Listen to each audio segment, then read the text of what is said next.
দুইটা দর্পণ নিয়ে কথাবার্তা বলবো। দুইটা তিনটা সূত্র আছে আলোর প্রতিফলনের। আমরা এতদিন পর্যন্ত বা প্রথম দুই ক্লাসে আমরা মূলত সমতল দর্পণ নিয়ে কথা বলছি, 2 নম্বর ক্লাসে। প্রথম ক্লাসে আমরা কিছু বেসিক কথাবার্তা বলছি। সো কথা হচ্ছে যে আজকের ক্লাসে আমরা মূলত আজকের ক্লাস এবং আগামী ক্লাস, এই দুই ক্লাসে আমরা গোলীয় দর্পণ related as much as possible যতগুলা সূত্র হইতে পারে সবগুলা সূত্রই আজকে কভার করার চেষ্টা করব। যদি সবগুলা না হয় তাহলে হয়তো আর একটা ক্লাসে কিছু সূত্র যাবে, আর বাকি সবটুকু মিলায় আমরা হচ্ছে ম্যাথ সলভ করব। ঠিক আছে। সমতল দর্পণে প্রতিবিম্ব সবসময় কল্পিত হয়, কারণ সমতল দর্পণে প্রতিফলনের পর আলোক রশ্মিগুলা কখনো মিলিত হয় না। এটা আমরা সমতল দর্পণের ক্ষেত্রে দেখছি, আমরা এটা সামনে গেলে উত্তল দর্পণের ক্ষেত্রেও দেখব যে উত্তল দর্পণের ক্ষেত্রে আলোক রশ্মি কখনো প্রকৃতপক্ষে মিলিত হয় না। সো যেটা হয় যে আলোক রশ্মিকে সবসময় পেছন দিকে টেনে এনে ওই যে প্রতিফলিত রশ্মিগুলা, ওই প্রতিফলিত রশ্মিগুলাকে পিছন দিকে টেনে এনে মিলাইতে হয়। সো যখনই আলোক রশ্মিকে এরকম পিছন দিকে টেনে এনে মিলাইতে হয়, ওরা সত্যি সত্যি মিলিত হয় নাই। সো এই ধরনের কেসে যখন পিছন দিকে টেনে আনতেছি তখন বলা হয়ে থাকে যে বেসিক্যালি অবাস্তব বিম্ব গঠন করছে, এবং অবাস্তব বিম্ব গঠিত হয় হচ্ছে দর্পণের পিছনে। ঠিক আছে। লেন্স এবং দর্পণের পার্থক্য, লেন্স বেসিক্যালি আলোর প্রতিসরণ করে আর দর্পণ বেসিক্যালি আলোর প্রতিফলন করে। সো এই হচ্ছে বেসিক পার্থক্যগুলোর কথা যদি বলি, আর এরপর তো আর অনেক ধরনের পার্থক্যের কথা বলা যায়। ঠিক আছে। পরপর দুইটি আয়নায় প্রতি কেমন হবে এটা ডিপেন্ড করে আসলে কত কোণে আপতিত হয়েছে এবং ওই দুইটা দর্পণ কত কোণে আছে। দুইটা দর্পণ 90 ডিগ্রি কোণে থাকলে একরকম কেস, দুইটা দর্পণ 60 ডিগ্রি কোণে থাকলে একরকম কেস, আবার আলোক রশ্মি 45 ডিগ্রি অ্যাঙ্গেলে আপতিত হইলে একরকম কেস, 60 ডিগ্রি অ্যাঙ্গেলে আপতিত হইলে আরেক রকম কেস। সো অনেক গুলা ভিন্ন ভিন্ন কেসে হইতে পারে। সো এটা অ্যাকচুয়ালি বলা মুশকিল যে দুইটা দর্পণে আলো প্রতিফলিত হইলে কিভাবে যাবে। ঠিক আছে। বিবর্ধন নিয়ে আমরা এখনো কথা বলি নাই, বিবর্ধন নিয়ে আমরা কথা বলবো পরে। ঠিক আছে। বিবর্ধন নিয়ে আমরা এখনো কথা বলি নাই। ঠিক আছে। ক্লাসের শুরুতেই একজনের বাক স্বাধীনতা, আজকে আসলে বেশিরভাগেরই বাক স্বাধীনতা হরণ করা হবে, কারণ বাক স্বাধীনতার কারণে আপনারা বেশিরভাগ মানুষজন কথা বলার দিকেই বেশি আগ্রহী থাকেন। গুলিয়া দর্পণ, একজন লিখেছে গুলিয়া দর্পণ, গুলিয়া দর্পণ না, গলীয় দর্পণ, গোল। আমরা আজকে এগুলা নিয়ে কথাবার্তা বলবো। ঠিক আছে। আরেকজন লিখছে বলিয়া দর্পণ। হোয়াট ইজ বলিয়া দর্পণ? ভাই আমি জীবনেও শুনি নাই, আজকে প্রথম শুনলাম। ঠিক আছে। বলিয়া দর্পণ, অদ্ভুত অদ্ভুত, কি কিছু শুনতে হয়, কি কিছু দেখতে হয়। ঠিক আছে। অবতল দর্পণ এবং গলীয় দর্পণের চিত্রের সমস্যা হচ্ছে। জয়ন্ত তুমি আগায় গেছো, আমরা এখনো অবতল দর্পণ বা গলীয় দর্পণ এগুলা নিয়ে তেমন কোনো কথাবার্তা বলি নাই, কথা বলবো। ঠিক আছে। মানুষজন কি সব অজ্ঞাত লিঙ্ক টিং দিচ্ছে, কেন অজ্ঞাত লিঙ্ক দিচ্ছে আমি জানি না। ঠিক আছে। আমার হাতে মাউস আছে, তো তোমরা কথাবার্তা বলার সময় একটু সাবধানে কথাবার্তা বইলো বস। ঠিক আছে। হ্যাঁ হ্যাঁ আলহামদুলিল্লাহ ভালো আছি, আলহামদুলিল্লাহ। ঠিক আছে। গলীয় দর্পণের বিম্ব কিভাবে গঠন করব আমরা আজকে এবং আগামী ক্লাস, এই দুই ক্লাসে ইনশাল্লাহ গলীয় দর্পণে বিম্ব গঠন করব। আজকের লাইটটা এরকম কেন? কারণ আজকে আমরা আলোর প্রতিফলন পড়ছি। সো এই আলোর প্রতিফলন পড়ার জন্য আমরা আজকে আমাদের একটা স্পেশাল স্টুডিওতে চলে আসছি, যেটাতে আসলে তোমরা আলোর যেই প্রয়োজনীয়তা সেটা অনুভব করতে পারবা। Okay fine. ঠিক আছে। লক্ষ্যবস্তু ও বিন্দু বস্তু কি এক? লক্ষ্যবস্তু দুই রকম হইতে পারে, একটা হচ্ছে বিন্দু বস্তু আর একটা হচ্ছে বিশদ বস্তু বা বিস্তৃত বস্তু। এই যে আমাকে দেখতে পাচ্ছ, আমি হচ্ছে একটা বিস্তৃত বস্তু, আর এই যদি একটা বস্তু হয় তাইলে সেটা হচ্ছে বিন্দু বস্তু। বাট দুইটাই লক্ষ্য বস্তু। ঠিক আছে। ত্রিকোণমিতির কোনো ব্যবহার না, ত্রিকোণমিতির তেমন কোনো ব্যবহার এখন পর্যন্ত আমার মাথায় আসে নাই। ঠিক আছে। Okay fine. ওকে হ্যাঁ। হ্যাঁ অবশ্যই শুভ ভাইয়া ক্লাস নিবেন। শুভ ভাইয়া বেসিক্যালি এখন বড়দেরকে পড়াচ্ছেন, তো আমি ভাবলাম যে মানে তোরাও বড় হয়েছিস, তোরাও বড় হয়েছিস। ঠিক আছে। গুলিস্তান দর্পণ যাহা যা কিছু। ফোকাস দূরত্ব দিয়ে আসলে কি বুঝায় আমরা কথা বলবো এগুলা নিয়ে। ফোকাস দূরত্ব দিয়ে কি বুঝায় আমরা এগুলা নিয়ে কথাবার্তা বলবো। হ্যাঁ বাক স্বাধীনতা হরণ করতে হবে, বাক স্বাধীনতা হরণ করা ছাড়া আসলে পৃথিবীতে ভালো কিছু হয় নাই। ঠিক আছে। আপতন কোণ যত বেশি হবে প্রতিফলনও তত বেশি হবে। এইটা বেসিক্যালি প্রতিফলনের একটা ধর্ম, যে যখন দেখা গেছে যে অভিলম্বের সাথে যত বেশি কোণে আপতিত হয় তখন প্রতিফলিত রশ্মির পরিমাণ বেশি হয়, মানে বেশি পরিমাণ আলো প্রতিফলিত হয়। আমরা তো জানি যে যে কোনো একটা তলে যখন আলোক রশ্মি এসে আপতিত হয় তিনটা ঘটনা ঘটে।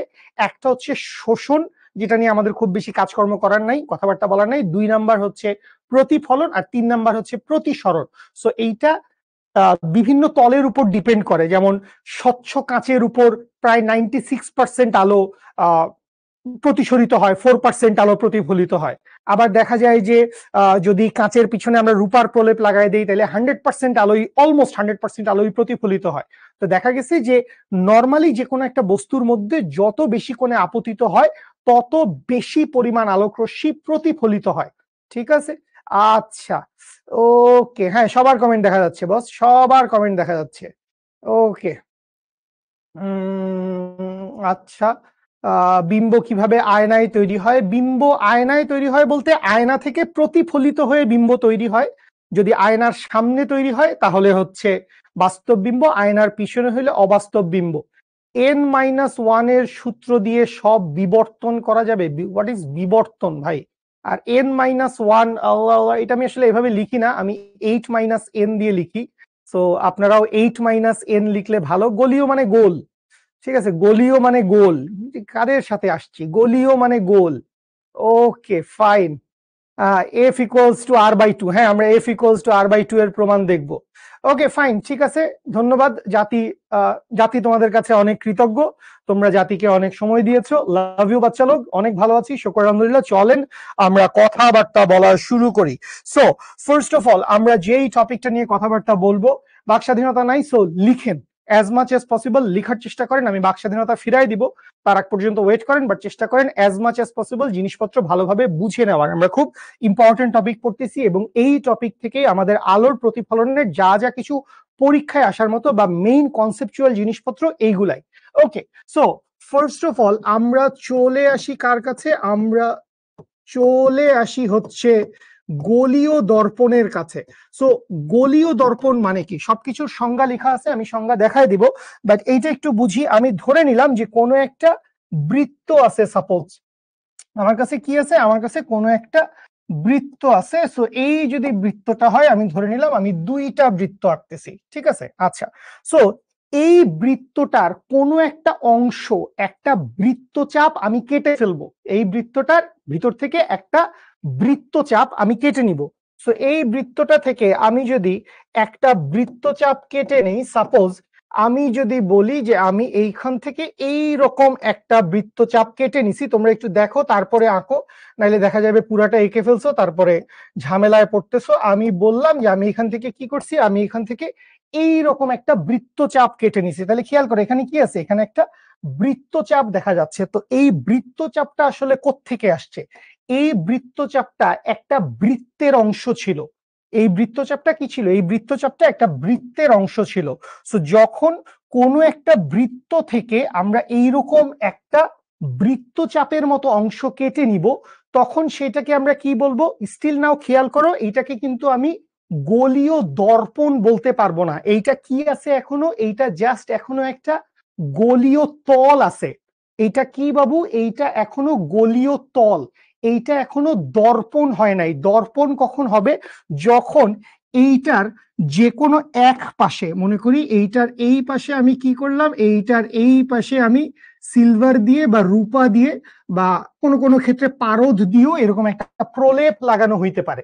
তাহলে যখন, তাহলে আগে থেকে আসি, একটা বৃত্ত ছিল, ওই বৃত্তটা থেকে আমি একটা বৃত্তচাপ পরিমাণ অংশ কেটে নিছি।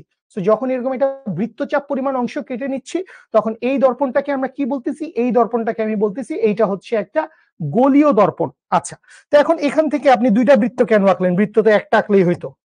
তো বৃত্ত একটা আঁকলে হয় না, বৃত্ত আমাদের দুইটা আঁকা লাগে। কেন দুইটা আঁকা লাগে? এইখানেও মনে করো আমি সিমিলার এরকম একটা বৃত্ত থেকে একটা বৃত্তচাপ কেটে নিছি।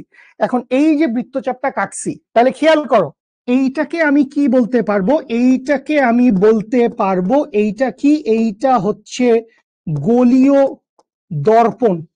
কেন গোলীয় দর্পণ বলতে পারবো? কারণ এইটার একপাশে আমি রূপা দিয়ে সিলভার দিয়ে একটা প্রলেপ লাগাই দিছি। কিন্তু এইটা জাস্ট দেখে নাও, আমাদের গোলীয় তল নিয়ে তেমন কোনো কাজ নাই। এইচএসসি তে উঠলে যখন লেন্স টেন্স পড়বেন তখন এগুলা নিয়ে বেশ কথাবার্তা আছে। এইটাকে আমরা বলবো হচ্ছে গোলীয় তল।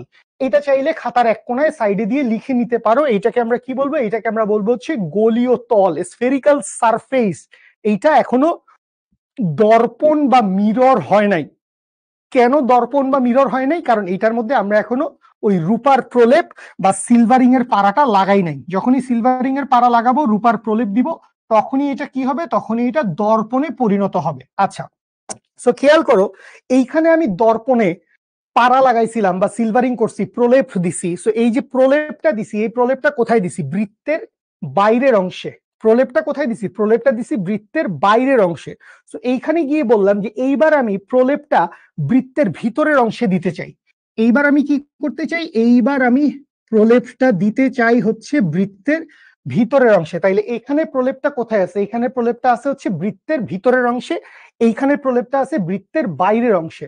তাইলে এইখানে খেয়াল করো, আমি যে গোলীয় দর্পণের কথা বলতেছি, তাইলে আমি চোখের সামনে যেই দুইটা ম্যাটেরিয়াল দেখতেছি বা যে দুইটা যন্ত্র দেখতেছি, আলোক যন্ত্র দেখতেছি, এই দুইটাই বেসিক্যালি আমাদের দুই ধরনের গোলীয় দর্পণ। একটাকে আমরা বলবো হচ্ছে অবতল দর্পণ, বা এইটাকে আমরা বলবো হচ্ছে কনকেভ মিরর, আর এইটাকে আমরা বলবো হচ্ছে উত্তল দর্পণ বা কনভেক্স মিরর। আমি লিখে দিব, খেয়াল করেন। মানে অবতল, অবতল মানে হচ্ছে ভিতরের তল, ভিতরের তল। তো খেয়াল করো, এখানে আলোক রশ্মি আসলে, আলোক রশ্মি আসলে প্রতিফলিত হবে কোথায়? এটা আঁকার দরকার নাই, এত বাজে আলোক রশ্মি আমরা আঁকবো না। বাট কথা হচ্ছে আলোক রশ্মি আসলে প্রতিফলিত হবে কোথায়? আলোক রশ্মি আসলে প্রতিফলিত হবে হচ্ছে বাইরের, সরি, ভিতরের পৃষ্ঠে।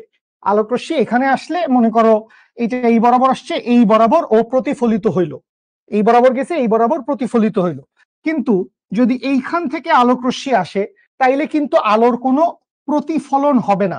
যদি বাইরে থেকে, পিছন থেকে আলোক রশ্মি আসে, আয়নার পিছন থেকে যদি আলোক রশ্মি আসে, তাহলে কিন্তু কোনো প্রতিফলন হবে না। সো বাইরের সাইডে থেকে যদি আলোক রশ্মি আসে, তাহলে প্রতিফলন হবে না। তাহলে এইখানে প্রতিফলনটা হচ্ছে কোথায়? এইখানে প্রতিফলনটা হচ্ছে, খেয়াল করো, ভিতরের তল। তো ভিতরের তলটা কিরকম? একটু পেটের ভিতরে ঢুকে গেছে, গুহা, গুহা টাইপ। গুহা মানে আমরা কি বুঝি? যে একটু ভিতরের দিকে মাটির গুহা বা পাহাড়ের ভিতরে একটা গুহার ভিতরে ছিদ্রের মধ্যে ঢুকে গেলাম, এরকম একটা ব্যাপার। তো এইখানে যে মিররটা তৈরি হয়েছে, এই মিররটাকে আমরা কি বলি? এই মিররটাকে আমরা বলি হচ্ছে কনকেভ মিরর। কনকেভ মিরর, বা এইটাকে বলা হয় হচ্ছে অবতল দর্পণ। কনকেভ মিরর, বা এটাকে আমরা বলি কি? এটাকে আমরা বলি হচ্ছে অবতল দর্পণ। আলোক রশ্মি কোন পৃষ্ঠে আপতিত হইলে প্রতিফলিত হবে? ভিতরের পৃষ্ঠে, যে পৃষ্ঠটা গুহার মতো, পেটের ভিতরের দিকে, যে এই যে ভাঁজ হয়ে গেলাম, ভিতরের দিকে ধাক্কা খাইলে প্রতিফলিত হবে। কিন্তু বাইরের থেকে যদি আলোক রশ্মি আসে, ধাক্কা খায়, তাইলে ও প্রতিফলিত হবে না। আচ্ছা, তো এটা গেল হচ্ছে কনকেভ মিরর বা অবতল দর্পণ। আর এই যে দর্পণটা দেখতে পাচ্ছি, এখানে বেসিক্যালি আলোক রশ্মি কোথায় আপতিত হবে? আলোক রশ্মি মনে করো এইরকম একটা জায়গায় আপতিত হইলো, আলোক রশ্মি প্রতিফলিত হবে।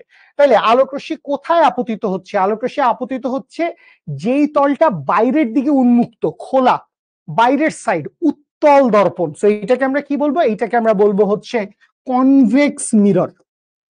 এইটাকে আমরা কি বলবো? এইটাকে আমরা বলবো হচ্ছে কনভেক্স মিরর, বা এইটাকে বলবো হচ্ছে উত্তল দর্পণ।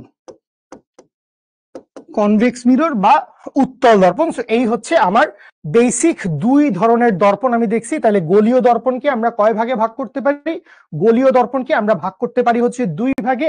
একটা হচ্ছে অবতল দর্পণ, ভিতরের অংশে ভাঁজ হওয়া অংশে, ঢালু হওয়া অংশে, ভিতরের অংশে আলোক রশ্মি প্রতিফলিত যদি হয়, তাহলে সেটাকে আমরা বলবো কি? সেটাকে আমরা বলবো হচ্ছে অবতল দর্পণ বা কনকেভ মিরর। আর যদি বাইরের উঁচু হওয়া অংশে, উত্তল অংশে আলোক রশ্মি প্রতিফলিত হয়, তাইলে সেটাকে আমরা বলবো কি? সেটাকে আমরা বলবো হচ্ছে কনভেক্স মিরর বা উত্তল দর্পণ। এবং আমাদের সামনে গেলে এই কনকেভ মিরর এবং কনভেক্স মিরর এইগুলা নিয়েই বেশিরভাগ কথাবার্তা আছে। ঠিক আছে, ওকে, সামনে আগাচ্ছি আমরা। সো সামনে আগাইলে আমাদের বেশ কয়েকটা ছোট ছোট টপিক এবং সংজ্ঞা জানতে হবে। সংজ্ঞাগুলা সব আমাদের স্লাইডে সুন্দর করে লেখা আছে, ক্লাসের শেষে আমি এক নজরে দেখাই দিব। বইতেও লেখা আছে, তুমি জিনিসটা বোঝার চেষ্টা করো, তুমি জিনিসটা বোঝার চেষ্টা করো, বোঝাটা তোমার জন্য অনেক বেশি ইম্পর্টেন্ট। তাইলে আসেন আমরা যদি বুঝতে শুরু করি। তো আমি একটা একটা টপিক বুঝাবো, একটা একটা টপিকের সংজ্ঞা, নাম ঠিকানা লিখে দিব। ঠিক আছে, সংজ্ঞা হয়তো ওরকম বাংলা সংজ্ঞা, গাদা গাদা সংজ্ঞা আমি লিখবো না, বাট আমি প্রতিটা টপিক আপনাকে ক্লিয়ারলি বুঝাই দিব। আচ্ছা, সো এইখানে খেয়াল করেন, এইখানে খেয়াল করেন, এটা কি ধরনের দর্পণ জিজ্ঞেস করলে আপনারা অনেকেই হয়তো ভুল বলতেন। এটা কি ধরনের দর্পণ? কি মনে হচ্ছে? হ্যাঁ, উত্তল দর্পণ অবতল দর্পণ না, এইটা কোনো দর্পণই না, এটা কোনো দর্পণ না। তো এটা দর্পণ কোত্থেকে হইলো? দর্পণ হওয়ার জন্য অবশ্যই কি লাগবে? যে কোনো এক পাশে সিলভারিং করা লাগবে, রূপার প্রলেপ দেওয়া লাগবে। এটা এখন কি আছে? এটা শুধুমাত্র এখন একটা বৃত্তাকার তল, গলীয় তল, আর কিছু না। তাইলে আসেন এইটার এক পাশে আমরা একটা সিলভারিং করি, পাড়া লাগাই। তো ধরে নিলাম যে আমরা বাইরের পাশে এটার পাড়া লাগাইছি, তাহলে এটা কি রকম দর্পণ তৈরি হয়েছে? এইটা একটা অবতল দর্পণ তৈরি করেছে। এইটা একটা অবতল দর্পণ তৈরি করছে। আচ্ছা, তো দর্পণ উত্তল হোক বা দর্পণ অবতল হোক, উত্তল হোক বা অবতল হোক, তুমি খেয়াল করো গলীয় দর্পণ অবশ্যই কোনো একটা বৃত্তের অংশ। গলীয় দর্পণ অবশ্যই কি? গলীয় দর্পণ অবশ্যই হচ্ছে কোনো একটা বৃত্তের অংশ। তাইলে গলীয় দর্পণ যেই বৃত্তের অংশ, খেয়াল করো, কথা শুনো, কথা ফোকাস করো। গলীয় দর্পণ, আমি এই বাক্সটাকে যদি সরাই ফেলি, তোমরা সরাইতে পারতেছো না, টেকনোলজিয়া। আচ্ছা, দুষ্টামি করো না, এগুলো কি? সো গলীয় দর্পণ যে বৃত্তের অংশ, সেই বৃত্তের খেয়াল করো একটা কেন্দ্র আছে না? অবশ্যই আপনি একটা বৃত্ত আঁকছেন, পেন্সিল কম্পাস দিয়ে আঁকছেন বা যাই দিয়ে আঁকেন আপনি টেকনোলজিয়া ইউজ করে, সেটার তো অবশ্যই একটা কি আছে? কেন্দ্র আছে। সো এই যে গলীয় দর্পণটা, কথা শুনি, যেই বৃত্তের অংশ, সেই বৃত্তের যেই সেন্টার, সেই বৃত্তের যেই কেন্দ্র, সেই কেন্দ্রটাকে আমরা কি বলি? সেই কেন্দ্রটাকে আমরা বলি হচ্ছে বক্রতার কেন্দ্র, সেন্টার অফ কার্ভেচার। সো আমি যদি এই বাক্সটাকে ধরে আবার জায়গা মতো নিয়ে যাই, সো বাক্সটাকে ধরে জায়গা মতো নিয়ে গেলাম, এখন এই যে আমার সুন্দর সেন্টার অফ কার্ভেচারটা দেখা যাচ্ছে। সো এই যে এটা কি? এইটা হচ্ছে বক্রতার কেন্দ্র। তাইলে ফার্স্ট অফ অল আমি একটা আইটেম সম্পর্কে আইডিয়া পাইলাম। সেই আইটেমটা কি? সেই আইটেমটা হচ্ছে বক্রতার কেন্দ্র, সেন্টার অফ কার্ভেচার।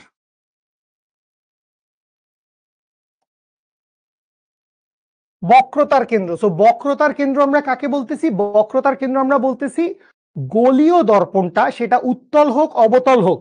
আপনি বললেন না খালি অবতল দেখাচ্ছেন কেন, এখানে তো উত্তল দর্পণ আঁকছি। সো এই যে উত্তল দর্পণটা আছে, এই উত্তল দর্পণটাও তো কোনো একটা বৃত্তের অংশ, বৃত্তচাপ কাইটেই তো দর্পণ বানাইছি। সো এই দর্পণটার যেই কেন্দ্র হবে, এই বৃত্তটার যেই কেন্দ্র হবে, বৃত্তটার সেই কেন্দ্রটাকে আমরা কি বলবো? বৃত্তটার সেই কেন্দ্রটাকে আমরা বলবো এইটা হচ্ছে সেন্টার অফ কার্ভেচার বা বক্রতার কেন্দ্র।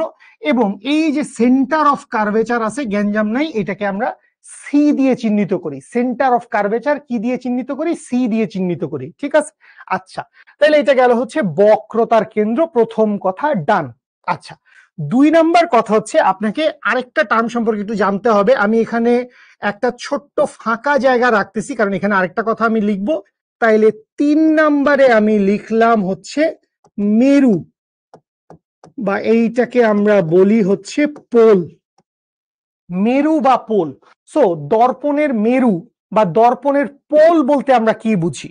তো কথা হচ্ছে আমাদের কাছে একটা গলীয় দর্পণ আছে, একটা উত্তল দর্পণ হইতে পারে, অবতল দর্পণ হইতে পারে। সো সেই দর্পণের একটা মধ্যবিন্দু আছে। সেই দর্পণের কি আছে? সেই দর্পণের একটা মধ্যবিন্দু আছে। সো আমি যদি এই যে দর্পণটা দেখতে পাচ্ছি, এই দর্পণটার আমি ধরে নিলাম, এই দর্পণটার মধ্যবিন্দু কোনটা? সাপোজ আমি ধরে নিলাম যে এই হচ্ছে আমার সেই দর্পণটার মধ্যবিন্দু। সো এই যে দর্পণটার মধ্যবিন্দু আমরা পাইছি, এইটাকে আমরা কি বলি? এইটাকে আমরা বলি হচ্ছে মেরু বা পোল। এইটাকে অনেক কিছু দিয়ে লেখা যায়, আমি গ্যাঞ্জাম না করি, আমি পি দিয়ে লিখলাম। তাহলে দর্পণের মেরু বিন্দু বলতে আমরা কি বুঝি? দর্পণের মেরু বিন্দু বলতে আমরা বুঝি যেই গলীয় দর্পণটা নিয়ে আমরা কাজ করছি, সেই গলীয় দর্পণের মধ্যবিন্দু। যেই গলীয় দর্পণটা নিয়ে কাজ করছি, সেই গলীয় দর্পণের মধ্যবিন্দু বা গলীয় অংশের মধ্যবিন্দুটাকে আমরা কি বলি? দর্পণের মেরু বা পোল। আচ্ছা, তো মাঝখানে একটা লাইন বাদ দিছেন ভাই। মাঝখানে আপনি কি বাদ দিছেন? মাঝখানে আমি নতুন আরেকটা কথা বাদ দিছি, সেইটাকে আমরা বলতে পারি হচ্ছে বক্রতার ব্যাসার্ধ। সেইটাকে আমরা বলতে পারি হচ্ছে বক্রতার ব্যাসার্ধ, বা এইটাকে বলে হচ্ছে রেডিয়াস অফ কার্ভেচার। কার্ভেচার বানানটা নিয়ে আমি একটু ডাউটে আছি। সো এইটা হচ্ছে radius of curvature. Radius of কার্ভেচারটা কি? রেডিয়াস অফ কার্ভেচারটা হচ্ছে দর্পণের ওই যে কোনো একটা বৃত্তের অংশ ছিল, সো ওই বৃত্তের যেই ব্যাসার্ধ, ওই বৃত্তের যেই ব্যাসার্ধ, সেই ব্যাসার্ধটাকে আমরা কি বলবো? সেই ব্যাসার্ধটাকে আমরা বলবো হচ্ছে দর্পণের বক্রতার ব্যাসার্ধ বা রেডিয়াস অফ কার্ভেচার। এবং এই রেডিয়াস অফ কার্ভেচারটা কিভাবে পাবো? খুব সহজ কথা, আপনি হচ্ছে ওই বক্রতার কেন্দ্র থেকে মেরু পর্যন্ত যোগ করে দিলেই তো বেসিক্যালি আপনি ব্যাসার্ধ পাবেন। বা নর্মালি আপনি চিন্তা করেন এইটা একটা বৃত্তের অংশ ছিল, সো এই বৃত্তের ব্যাসার্ধটাই বেসিক্যালি কি? বৃত্তের ব্যাসার্ধটাই বেসিক্যালি বক্রতার ব্যাসার্ধ, বা বৃত্তের ব্যাসার্ধটাই basically radius of curvature. So আশা করি বুঝতে কোনো সমস্যা হয় নাই। তাহলে রেডিয়াস অফ কার্ভেচার দিয়ে আমি কতটুকু দূরত্ব বুঝাচ্ছি? রেডিয়াস অফ কার্ভেচার দিয়ে আমি হচ্ছে এইটুকু দূরত্ব বুঝাচ্ছি। এইটাকে আর দিয়ে লেখা হয়। সো আর দিয়ে লেখা হইলে একটু সাবধানে থাকতে হবে, কারণ আমাদের এই চ্যাপ্টারে আর দিয়ে বেসিক্যালি আমরা বক্রতার ব্যাসার্ধ বুঝাই, যেটা আমরা মাত্র বুঝাইলাম, এবং আর দিয়ে আমরা আবার প্রতিফলন কোণও বুঝাই। আর দিয়ে আমরা কি করি? আর দিয়ে আমরা হচ্ছে প্রতিফলন কোণও বুঝাই। সো কখন কোনটা ব্যবহার করতেছি এটার ক্ষেত্রে একটু সাবধানে থাকতে হবে। আর দিয়ে বক্রতার ব্যাসার্ধ বুঝাই, আর দিয়ে প্রতিফলন কোণও বুঝাই। ঠিক আছে? সো এইখানে আর দিয়ে কি বুঝাচ্ছি? আর দিয়ে বুঝাচ্ছি বক্রতার ব্যাসার্ধ। ঠিক আছে? আচ্ছা, সো এইটুকু গেল, এইটুকু মোটামুটি আমরা ক্লিয়ার। আচ্ছা, এরপরে আরেকটা টার্ম আছে যেইটাকে আমরা বলি হচ্ছে প্রধান অক্ষ। প্রধান অক্ষ বা প্রিন্সিপাল এক্সিস। প্রধান অক্ষ বা প্রিন্সিপাল এক্সিস। তো এখন প্রধান অক্ষ ব্যাপারটা আসলে খুবই সহজ। প্রধান অক্ষ ব্যাপারটা আপনি অলরেডি চোখের সামনে দেখতে পাচ্ছেন। প্রধান অক্ষ ব্যাপারটা কি? সেটা হচ্ছে কোনো একটা দর্পণের, খেয়াল করে থাকো, খেয়াল করা বাচ্চা লোক, কোনো একটা দর্পণের আমি যদি মেরু বিন্দুটাকে ধরি এবং বক্রতার কেন্দ্রটাকে ধরি, তাহলে আমার কয়টা বিন্দু আছে? দুইটা বিন্দু আছে। তাহলে একটা সরল রেখা আঁকার জন্য আমার কয়টা বিন্দু দরকার? একটা সরল রেখা আঁকার জন্য আমার দুইটাই বিন্দু দরকার। তাইলে আপনি আসলে যেই বক্রতার ব্যাসার্ধটা দেখতে পাইছেন, সেই বক্রতার ব্যাসার্ধটাকে আপনি যদি একটু টাইনে লম্বা করে দেন, তাহলে এই যে লাইনটা আমরা দেখতে পাচ্ছি, এই লাইনটাকে আমরা কি বলতে পারবো? এই লাইনটাকে আমরা বলতে পারবো এইটা হচ্ছে প্রিন্সিপাল এক্সিস বা প্রধান অক্ষ। সো ওইটা যদি পি হয়, এটাকে চাইলে তুমি পি পি প্রাইম নাম দিতে পারো। তাহলে প্রধান অক্ষ বা প্রিন্সিপাল এক্সিসটা কি? প্রধান অক্ষ বা প্রিন্সিপাল এক্সিসটা হচ্ছে পি পি প্রাইম। ঠিক আছে? প্রধান অক্ষ বা প্রিন্সিপাল এক্সিসটা হচ্ছে পি পি প্রাইম। ঠিক আছে? আচ্ছা, ওকে, তাহলে প্রধান অক্ষ পর্যন্ত আশা করি আমরা বুঝতে পারছি। ওকে, এইটুকু নিয়ে তাহলে আশা করি কারো কোনো সমস্যা নাই। তাইলে আমরা কি দেখছি? আমরা চারটা জিনিস দেখছি। এক হচ্ছে বক্রতার কেন্দ্র। এই গোলীয় দর্পণ যেই বৃত্তের অংশ, সেই বৃত্তের কেন্দ্রটাকে আমরা বলতেছি বক্রতার কেন্দ্র। গোলীয় দর্পণ যেই বৃত্তের অংশ, সেই বৃত্তের ব্যাসার্ধটাকে আমরা বলতেছি বক্রতার ব্যাসার্ধ। মেরু বা পোল কাকে বলতেছি?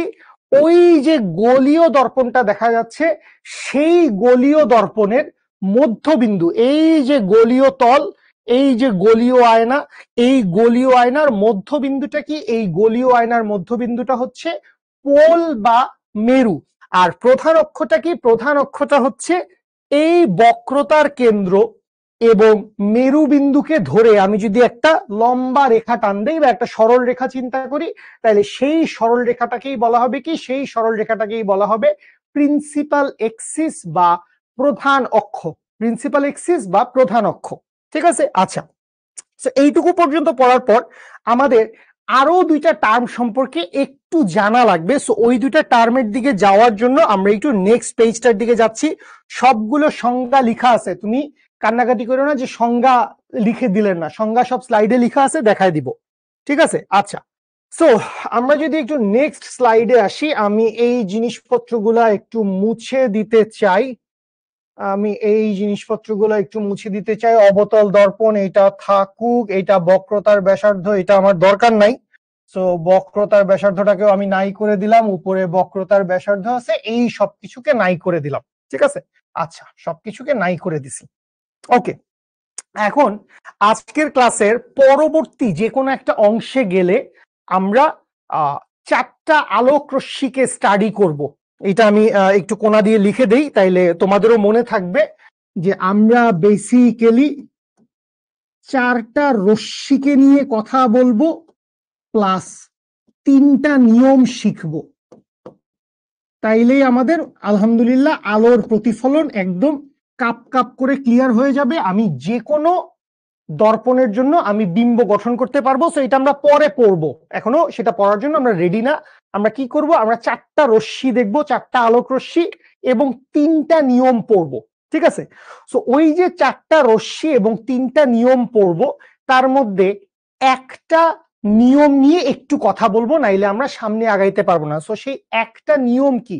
সেই একটা নিয়ম হচ্ছে, একটু মনোযোগ দাও, একটু মনোযোগ দাও। এইটা অবজারভেশন থেকে দেখা গেছে, বিজ্ঞানীরা তো অনেকবার অনেকগুলা এক্সপেরিমেন্ট করছে, অনেকগুলো এক্সপেরিমেন্টের ভিতর থেকে এইরকম একটা ফাইন্ডিংস ওনারা পাইছে। সেইটা হচ্ছে যে প্রধান অক্ষ, এখানে প্রধান অক্ষ কোনটা, প্রিন্সিপাল এক্সিস কোনটা, প্রিন্সিপাল এক্সিস হচ্ছে পি পি প্রাইম। তো দেখছে প্রধান অক্ষের সমান্তরালে যদি একটা আলোক রশ্মি আপতিত হয়, প্রধান অক্ষের সমান্তরালে যদি একটা আলোক রশ্মি আপতিত হয়, সেই আলোক রশ্মিটা প্রতিফলনের পরে মনে করো এইরকম যে কোনো একটা বিন্দু দিয়ে গেল, র্যান্ডম প্রধান অক্ষকে একটা বিন্দুতে ছেদ করলো এবং এই দিক বরাবর সে চলে গেছে। এটা হচ্ছে একটা আলোক রশ্মির কথা। এখন আরেকজন বিজ্ঞানী বললো যে না, আমি তাইলে আরেকটা আলোক রশ্মিকে মেরে দেখি। তো আরেকজন বিজ্ঞানী যেটা করলো, উনি এই বরাবর একটা আলোক রশ্মি ফেললো। দেখা গেল এই আলোক রশ্মিটাও প্রতিফলনের পরে ওই হুবহু একই বিন্দু দিয়ে চলে যাচ্ছে। আচ্ছা, এখন এখানে মনে করো কোন একজন নতুন বিজ্ঞানীর আবির্ভাব হইলো, উনি বললো আরে আপনারা সবাই উপরের দিকেই কেন আলো মারতেছেন, আমরা নিচের দিকে আলো মারবো। বললো মারেন, কি আছে জীবনে, মারেন। তো মারলো, এবার নিচের থেকে একটা আলোক রশ্মি মারলো এইভাবে, এবং মানে কোইন্সিডেন্টলি মজার বিষয় হচ্ছে দেখা যাচ্ছে যে আলোক রশ্মি প্রতিফলনের পর ওই একই বিন্দু দিয়ে চলে যাচ্ছে। আলোক রশ্মি প্রতিফলনের পর কি করতেছে, আলোক রশ্মি প্রতিফলনের পর ওই একই বিন্দু দিয়ে চলে যাচ্ছে। সো এইখান থেকে যে অবজারভেশনটা পাওয়া গেছে, অবজারভেশনটা মনোযোগ দিয়ে শুনেন, স্লাইডে লেখা আছে অবভিয়াসলি, বাট তারপরও মনোযোগ দিয়ে শুনেন। সেইটা হচ্ছে প্রধান অক্ষের সমান্তরালে যদি আলোক রশ্মি আপতিত হয়, এই যে মনে করো এই যে নীল রঙের আলোক রশ্মিটা, বা এই যে মনে করো হলুদ রঙের আলোক রশ্মিটা, বা এই সবুজ রঙের আলোক রশ্মিটা, এই সবগুলো আলোক রশ্মি কিভাবে আপতিত হয়েছে, প্রধান অক্ষের সমান্তরালে। সো প্রধান অক্ষের সমান্তরালে যতগুলো আলোক রশ্মি আপতিত হচ্ছে, সবগুলো আলোক রশ্মি প্রতিফলনের পরে প্রধান অক্ষকে একটা নির্দিষ্ট বিন্দুতে ছেদ করতেছে।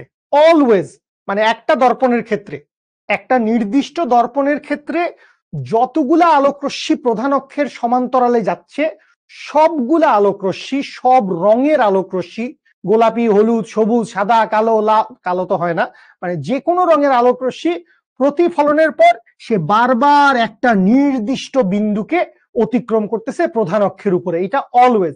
সো এই যে বিন্দুটা, এই বিন্দুটার বিজ্ঞানীরা একটা নাম দিলেন, এই বিন্দুটাকে বললেন হচ্ছে ফোকাস বিন্দু। তাহলে আমরা আরেকটা নতুন টার্ম সম্পর্কে জানলাম, সেই টার্মটা কি, সেই টার্মটা হচ্ছে ফোকাস বিন্দু।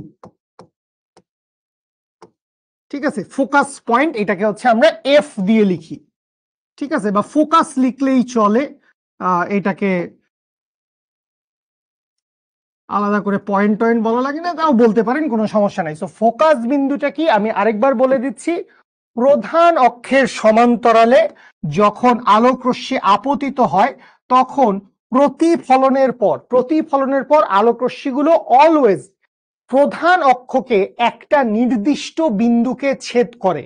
যেই নির্দিষ্ট বিন্দুকে আলোক রশ্মি ছেদ করে, সেই নির্দিষ্ট বিন্দুটাকে কি বলা হয়, সেই নির্দিষ্ট বিন্দুটাকে বলা হয় হচ্ছে ফোকাস বিন্দু। সেই নির্দিষ্ট বিন্দুটাকে কি বলা হয়, সেই নির্দিষ্ট বিন্দুটাকে বলা হয় হচ্ছে ফোকাস বিন্দু। ওকে, আচ্ছা, আর লাস্ট আরেকটা ছোট্ট জিনিস আমাদের বাকি আছে, সেইটাকে আমরা কি বলবো, সেইটাকে আমরা বলবো হচ্ছে ফোকাস দূরত্ব, ফোকাল ডিস্টেন্স বা ফোকাস ডিস্টেন্স যাই বলি না কেন, বা ফোকাস দূরত্ব আর কি, ঠিক আছে। সো এই যে ফোকাস দূরত্ব আছে, ফোকাস দূরত্বটা কি, ফোকাস আছে তার মানে এফ বিন্দুটা লাগবে, তাইলে ফোকাস বিন্দুর দূরত্ব, কোত্থেকে দূরত্ব, মেরু বিন্দু থেকে, কোত্থেকে দূরত্ব, মেরু বিন্দু থেকে। সো মেরু থেকে, মেরু থেকে প্রধান ফোকাস পর্যন্ত যেই দূরত্ব, কোত্থেকে, মেরু থেকে, মেরু থেকে প্রধান ফোকাস পর্যন্ত যেই দূরত্ব, সেই দূরত্বটাকে আমরা কি বলি, সেই দূরত্বটাকে আমরা বলি হচ্ছে ফোকাস দূরত্ব। সো আমাদের ছবি অনুযায়ী ফোকাস দূরত্বটা কত, ফোকাস দূরত্বটা হচ্ছে এফপি, ছবিতে ফোকাস দূরত্বটা কত, ফোকাস দূরত্বটা হচ্ছে এফপি। এফপি কোত্থেকে আসছে, এফ তো প্রধান ফোকাস, আর পিটা কি, পিটা হচ্ছে মেরু বিন্দু। সো মেরু বিন্দু থেকে প্রধান ফোকাস পর্যন্ত যে দূরত্ব, সেই দূরত্বটাকে আমরা কি বলি, সেই দূরত্বটাকে আমরা বলি হচ্ছে ফোকাস দূরত্ব বা ফোকাল ডিস্টেন্স। এবং এই যে ফোকাস দূরত্ব আছে, এইটাকে হচ্ছে এফ দিয়েও প্রকাশ করা হয়। এই যে ফোকাস দূরত্ব আছে এইটাকে হচ্ছে এফ দিয়েও প্রকাশ করা হয়, ঠিক আছে। আচ্ছা, তো এই হচ্ছে মোটামুটি যাবতীয় সকল কিছু। আর ছোট ছোট দুইটা জিনিস আছে, এইটা আসলে নামের ভিতরেই আছে, একটা হচ্ছে বস্তুর দূরত্ব।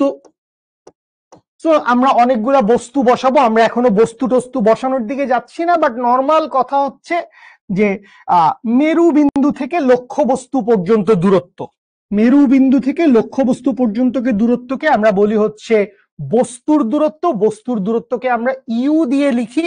আর আরেকটা হচ্ছে বিম্বের দূরত্ব, মেরু বিন্দু থেকে বিম্বের যেই দূরত্ব, সেই দূরত্বটাকে আমরা হচ্ছে ভি দিয়ে লিখি।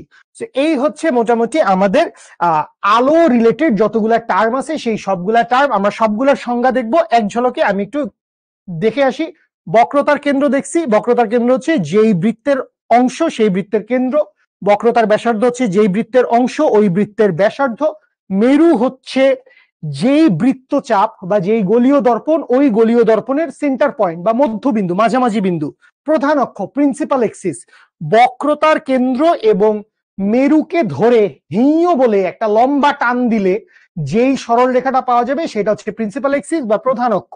ফোকাস বিন্দু কি, ফোকাস বিন্দু হচ্ছে, এইটা এক্সপেরিমেন্ট থেকে দেখা গেছে, প্রধান অক্ষের সমান্তরালে যতগুলো আলোকরশ্মি আপতিত হয় তারা সবাই প্রতিফলনের পর একটা নির্দিষ্ট বিন্দু দিয়ে চলে যায়। এখানে একটু কথা আছে, এটা কার ক্ষেত্রে বলছি, এটা অবতল দর্পণের ক্ষেত্রে বলছি। উত্তল দর্পণ হইলে একটু ভিন্ন হবে, সেটা দেখায় দিব। সো ফোকাস বিন্দু কি, যে আলোকরশ্মি যখন প্রধান অক্ষের সমান্তরালে যাচ্ছে প্রতিফলনের পর ওরা সবাই একটা নির্দিষ্ট বিন্দুকে বারবার টাচ করে চলে যাচ্ছে। সো এইটাকে আমরা কি বলবো, এই বিন্দুটাকে আমরা বলবো হচ্ছে ফোকাস বিন্দু।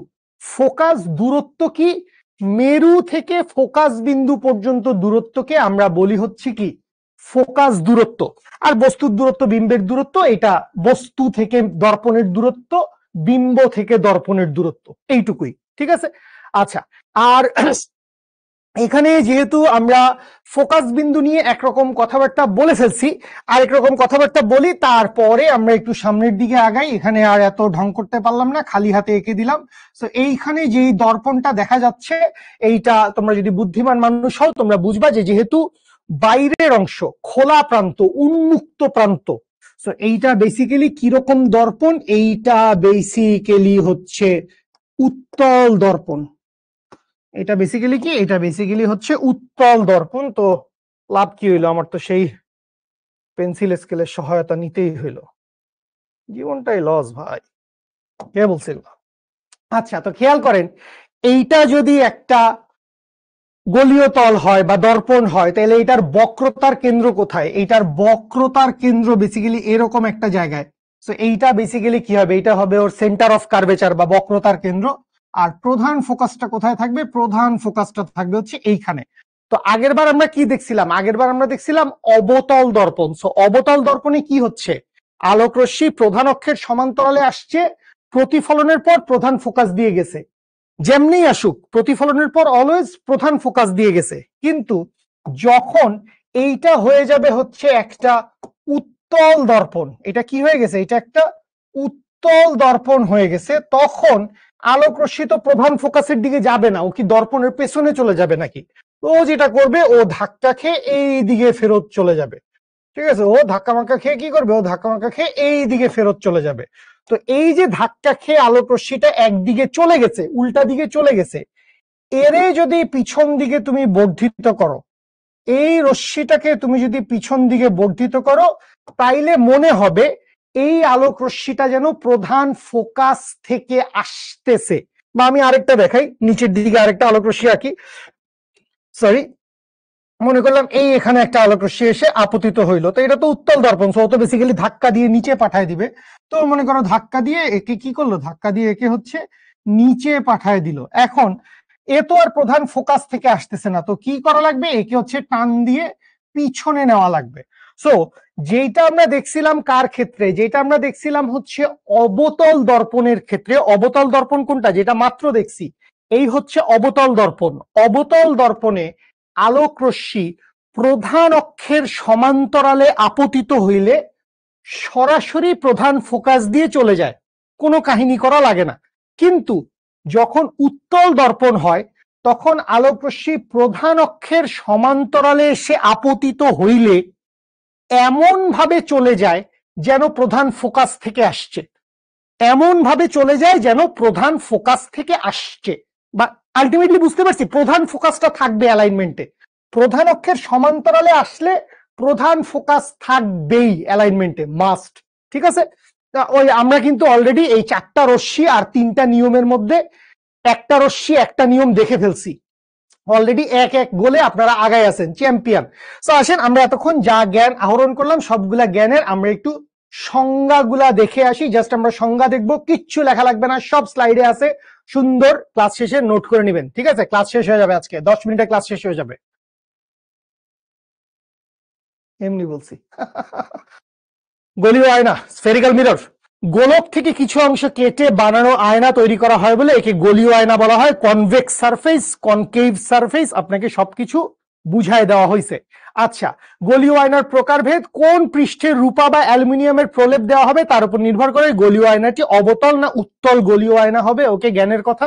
তো এখানে আপনাকে কনকেভ, কনভেক্স এগুলা বুঝাই দিছে, যে ভিতরের পৃষ্ঠা হইলে কেভ আর বাইরের পৃষ্ঠা হইলে ভেক্স। ঠিক আছে, সো বক্রতার ব্যাসার্ধ কি, ফোকাস দূরত্ব কি, বক্রতার কেন্দ্র কি, প্রধান ফোকাস কি। তো প্রধান ফোকাস আমরা এখানে যেটাকে কি বলছিলাম, আমরা এখানে যেটাকে ফোকাস বিন্দু বলছিলাম, আমরা এখানে যেটাকে ফোকাস বিন্দু বলছিলাম, এইটাকে বেসিক্যালি আমরা কি বলতেছি, এইটাকে আমরা বলতেছি হচ্ছে প্রধান ফোকাস। ঠিক আছে, প্রিন্সিপাল ফোকাস, এটাকে আমরা কি বলতেছি, প্রধান ফোকাস বা প্রিন্সিপাল ফোকাস।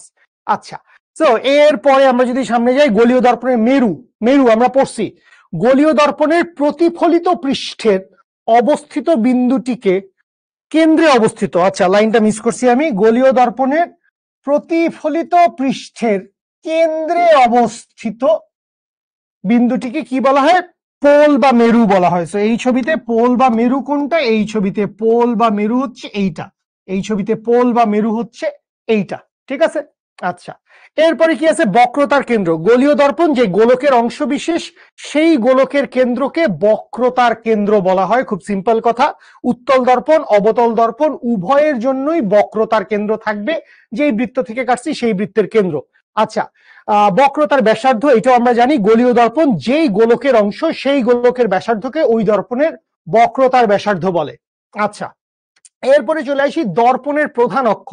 গলীয় দর্পণের মেরু এবং বক্রতার কেন্দ্রের মধ্য দিয়ে, খেয়াল করো তাইলে, গলীয় দর্পণের মেরু এবং বক্রতার কেন্দ্রের মধ্য দিয়ে হেইয় বলে যে একটা সরল রেখা টান দিছিলাম, অতিক্রমকারী সরল রেখাকে দর্পণের প্রধান অক্ষ বা প্রিন্সিপাল এক্সিস বলা হয়। প্রধান অক্ষ বা প্রিন্সিপাল এক্সিস বলা হয়। ওকে, এরপরে চলে আসি গলীয় দর্পণের গৌণ অক্ষ। সো গৌণ অক্ষটা সংজ্ঞা হিসেবে আপনি জাস্ট জেনে রাখেন, বাট গৌণ অক্ষ নিয়ে আমাদের কোনো কাজ নেই, আমাদের সমস্ত কাজ প্রধান অক্ষ নিয়ে। সো মেরু বিন্দু ব্যতীত দর্পণের যে কোনো বিন্দুকে যদি তুমি কানেক্ট করো, কার সাথে, বক্রতার কেন্দ্রের সাথে।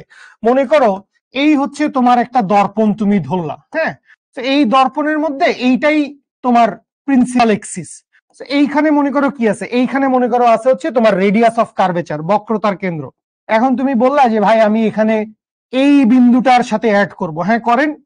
এইটা একটা গৌণ অক্ষ, আচ্ছা ফাইন। কারো মন চাইলো না বস আমি এটার সাথে অ্যাড করে আমার ভালো লাগতেছে না, আমি এইখান দিয়ে অ্যাড করব, হ্যাঁ করেন। এইটা একটা গৌণ অক্ষ। কারো মন চাইলে যে ভাই আমি একটু মানে একটু এমনি অ্যাড করি, ভিতর দিয়ে যাওয়ার চেষ্টা করি, হ্যাঁ করি, এইটাও একটা গৌণ অক্ষ।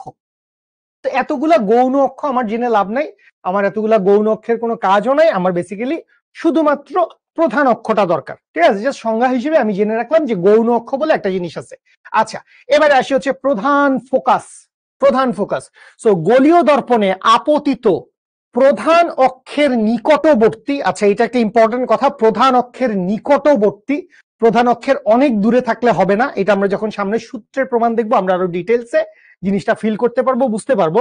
সো প্রধান অক্ষের নিকটবর্তী এবং সমান্তরাল, তো এইটা আমরা সবসময় বলতেছিলাম যে প্রধান অক্ষের কি হইতে হবে, প্রধান অক্ষের সমান্তরাল রশ্মিগুচ্ছ প্রতিফলনের পর, প্রতিফলনের পর প্রধান অক্ষের উপর যেই বিন্দুতে মিলিত হয়, তো মিলিত হয় কোথায়, মিলিত হয় হচ্ছে অবতল দর্পণে। অবতল দর্পণে আলোকরশ্মি সত্যি সত্যি মিলিত হয়, কিন্তু উত্তল দর্পণে আবার আলোকরশ্মি কি হয়, সত্যি সত্যি মিলিত হয় না। উত্তল দর্পণে কি মনে হয়, আলোকরশ্মি কোনো একটা বিন্দু থেকে বের হয়ে আসতেছে, তো ওই বিন্দুটাকেও আমরা কি বলবো, প্রধান ফোকাস বলবো। অথবা যে বিন্দু থেকে অপসৃত হচ্ছে, অপসৃত মানে হচ্ছে অপসারিত, ঠিক আছে, মানে অপসৃত মানে খুব বেশি কঠিন বাংলা হয়েছে কিনা আমি ঠিক জানি না। সো অপসৃত বা অপসারিত বা বের হচ্ছে, সহজ বাংলা কথায় যেই বিন্দু থেকে বের হয়ে আসতেছে। অবতল দর্পণ হইলে কি হবে, অবতল দর্পণ হইলে সরাসরি ওই বিন্দুতে গিয়ে মিলবে, আর উত্তল দর্পণ হইলে মনে হবে ওই বিন্দু থেকে বের হয়ে চতুর্দিকে ছড়া যাচ্ছে। সো যে বিন্দু থেকে অপসৃত হচ্ছে বলে মনে হয় তাকে কি বলে, তাকে বলা হয় হচ্ছে প্রধান ফোকাস। প্রধান ফোকাসকে হচ্ছে এফ দিয়ে লেখা হয়, ক্যাপিটাল এফ দিয়ে প্রধান ফোকাসকে চিহ্নিত করা হয়। আচ্ছা, এরপরে হচ্ছে গোলীয় দর্পণের ফোকাস দূরত্ব আমরা কাকে বলতেছি, গোলীয় দর্পণের মেরু, মেরু মানে হচ্ছে ওই যে দর্পণের মধ্যবিন্দু। সো গোলীয় দর্পণের মেরু আর ফোকাস বিন্দুর মধ্যবর্তী দূরত্বকে, এখানে আবার ফোকাস বিন্দু লিখছে, ঠিক আছে, বাট ওই প্রধান ফোকাস। ফোকাস বিন্দুও অজস্র আছে, আমরা যেরকম মানে প্রধান অক্ষ আর গৌণ অক্ষ দেখলাম, সো প্রধান ফোকাস যেরকম আছে অনেকগুলা গৌণ ফোকাসও আছে, তো ওইগুলো আসলে লাগে না, গৌণ ফোকাস টোকাস আমাদের একদমই লাগে না, জাস্ট আছে জেনে রাখলা আর কি। সো গোলীয় দর্পণের মেরু এবং ফোকাস বিন্দুর মধ্যবর্তী দূরত্বকে বলা হয় হচ্ছে ফোকাস দূরত্ব, এবং ফোকাস দূরত্বকে অলওয়েজ হচ্ছে স্মল এফ দ্বারা আমরা প্রকাশ করব, এটা আমাদের সূত্রে গেলেও লাগবে, ঠিক আছে। আচ্ছা, ফোকাস তল, এটার কথা আমি বলি নাই, এটাও আমাদের খুব বেশি দরকার হয় না, তারপরে জেনে রাখি ফোকাস তল মানে হচ্ছে, ধরো আমরা আমাদের আঁকা যে কোনো একটা ছবিতে যদি একটু ফেরত যাই, ধরো এই ছবিটা, এখানে কি আছে, এটা হচ্ছে ফোকাস বিন্দু আছে। সো এই ফোকাস বিন্দুকে ধরে, এই ফোকাস বিন্দুকে ধরে আমি যদি, ফোকাস বিন্দুকে ধরে আমি যদি প্রধান অক্ষের উপরে, কার উপরে, প্রধান অক্ষের উপরে একটা তল চিন্তা করি, প্রধান অক্ষের উপরে আমি কি চিন্তা করি, প্রধান অক্ষের উপরে আমি একটা তল চিন্তা করি, তাহলে সেই তলটাকে আমি কি বলবো, সেই তলটাকে আমি বলবো হচ্ছে ফোকাস তল। সেই তলটাকে আমি কি বলবো, সেই তলটাকে আমি বলবো হচ্ছে ফোকাস তল। তাহলে প্রধান ফোকাসকে ধরে প্রধান অক্ষের উপর যদি আমি একটা তল কল্পনা করে নেই, তাহলে সেই তলটাকে কি বলবো, সেই তলটাকে আমি বলবো হচ্ছে ফোকাস তল, ঠিক আছে। সো এই ফোকাস তল নিয়ে আমাদের মোস্ট লাইকলি খুব বেশি তেমন কোনো কাজকর্ম নাই, সো জাস্ট আমরা একটু দেখে আসি। প্রধান ফোকাসের মধ্য দিয়ে, প্রধান ফোকাসের মধ্য দিয়ে লেন্সের প্রধান অক্ষের সাথে লম্বভাবে, এটা একটা ইম্পর্টেন্ট কথা, প্রধান অক্ষের সাথে কি হইতে হবে, প্রধান অক্ষের উপর লম্ব হইতে হবে। সো প্রধান অক্ষের উপর লম্বভাবে কল্পিত সমতলকে আমরা কি বলি, কল্পিত সমতলকে আমরা বলি হচ্ছে ফোকাস তল, ঠিক আছে। ওকে, আর দুইটা জিনিস আছে যে বস্তুর দূরত্ব এবং বিম্বের দূরত্ব। সো বস্তুর দূরত্ব কি, মেরু থেকে লক্ষ্য বস্তুর যেই দূরত্ব, মেরু থেকে লক্ষ্য বস্তুর যেই দূরত্ব তাকে হচ্ছে বস্তুর দূরত্ব বলা হয়, এবং সেই দূরত্বটাকে হচ্ছে ইউ দিয়ে চিহ্নিত করা হয়। বস্তুর দূরত্বকে আমরা কি দিয়ে লিখি, বস্তুর দূরত্বকে আমরা ইউ দিয়ে লিখি, ঠিক আছে। আচ্ছা, আর বিম্বের দূরত্ব কি, মেরু থেকে বিম্ব পর্যন্ত যেই দূরত্ব সেই দূরত্বটাকে আমরা বলি হচ্ছে বিম্বের দূরত্ব, এইটাকে আমরা হচ্ছে ভি দ্বারা লিখি, ঠিক আছে। তো এই হচ্ছে মোটামুটি আমাদের যাবতীয় সকল সংজ্ঞা। ওকে, সো যাবতীয় সকল সংজ্ঞা যদি বুঝা হয়ে যায়, এবার চলেন আমরা দুইটা সূত্র আছে, আমরা এই দুইটা সূত্র সম্পর্কে একটু জ্ঞান আহরণ করে আসি, আমাদের ভালো লাগবে তাইলে। তো সবাই একটু খেয়াল করো, ফার্স্ট অফ অল আমি যদি তোমরা গোলীয় দর্পণ, আমরা গোলীয় দর্পণের ব্যবহার কোথায় দেখি, আমরা গোলীয় দর্পণের ব্যবহার দেখি, আমার তো যতদূর মনে পড়ে আমি গোলীয় দর্পণের ব্যবহার দেখি হচ্ছে গাড়ির রিয়ার ভিউ মিররে, গাড়ির যে ভিউ মিরর থাকে ড্রাইভারের পাশে বা ফ্রন্ট সিটের উপরে কর্নারে, পেছনের দিকের গাড়িগুলা কত দ্রুত আসতেছে, সো এইটা ট্র্যাক ব্যাক রাখার জন্য আমরা বেসিক্যালি উত্তল দর্পণ ব্যবহার করি। আমরা কি দর্পণ ব্যবহার করি, আমরা বেসিক্যালি ব্যবহার করি হচ্ছে উত্তল দর্পণ। তো এখানে একটা ছোট্ট কথা মনে রাখো, সেটা হচ্ছে আমরা গাড়িতে যেসব উত্তল দর্পণগুলা ব্যবহার করি সেই উত্তল দর্পণগুলার বক্রতার ব্যাসার্ধ, সেই উত্তল দর্পণগুলার, গাড়িতে যে উত্তল দর্পণগুলা ব্যবহার হয় সেই উত্তল দর্পণগুলার বক্রতার ব্যাসার্ধ মোর লাইকলি 100 সেন্টিমিটার, 120 সেন্টিমিটার, কোনটা 200 সেন্টিমিটারও হয়। তার মানে কি, ওই আয়নাগুলার বক্রতার ব্যাসার্ধ অনেক বড়। কিন্তু এইখানে তুমি যে আয়নাটা দেখতে পাচ্ছ, এই আয়নাটার যদি আমি ধরে নেই যে এটা ওর বক্রতার ব্যাসার্ধ, কথার কথা, এটা আঁকার দরকার নাই তোমাদের, এটা আঁকার দরকার নাই, আমি শুরুতে একটু ক্লিয়ার করে নিচ্ছি, তাহলে পরেই আমাদের ভালো লাগবে। এখানে যদি আমি এটার বক্রতার ব্যাসার্ধ চিন্তা করি, তাহলে এইটার বক্রতার ব্যাসার্ধ কয় সেন্টিমিটার, এটার বক্রতার ব্যাসার্ধ সর্বোচ্চ 8-10 সেন্টিমিটার। এটা কি 8-10 সেন্টিমিটারের বেশি মোস্ট প্রবাবলি হবে না, সর্বোচ্চ 12 সেন্টিমিটার হইতে পারে, 12 সেন্টিমিটারও হবে না। তাহলে তুমি চিন্তা করো, নর্মালি প্র্যাকটিক্যালি আমরা যে দর্পণগুলা ব্যবহার করি সেই দর্পণগুলার বক্রতার ব্যাসার্ধ, এই কথাটা কানে মাথায় ঢুকায় নাও, পরে গেলে লাগবে। আমরা নর্মালি ব্যবহারিক কাজে যেই দর্পণগুলা ব্যবহার করি, গোলীয় দর্পণগুলা ব্যবহার করি, সেইগুলার বক্রতার ব্যাসার্ধ অনেক বেশি হয়, 100, 120, 150, 160 সেন্টিমিটার, কোনটা 200 সেন্টিমিটার। কিন্তু আমাদের তো আর বোর্ড এত বিশাল না, তাই না? তো আমরা যেই গোলীয় দর্পণটা আঁকছি বা আমরা সচরাচর যেসব দর্পণ আঁকবো, সেই দর্পণগুলার বক্রতা মানে বক্রতার ব্যাসার্ধ অনেক কম হবে, 10 সেন্টিমিটার, 12 সেন্টিমিটার, কখনো 5-6 সেন্টিমিটারও হইতে পারে। তো আমরা অনেক ছোট ভার্সনে আঁকতেছি। তো এটা মাথায় রাখেন, এটা মাথায় রাখলে জীবন সামনে সুন্দর হবে, ঠিক আছে। আচ্ছা, তো আসেন আমরা একটু জীবন সুন্দর করার জন্য এখানে একটা দর্পণ বানাই। তো দর্পণ বানাইতে গেছি আমরা, এই কি রে, কি করেন রে ভাই।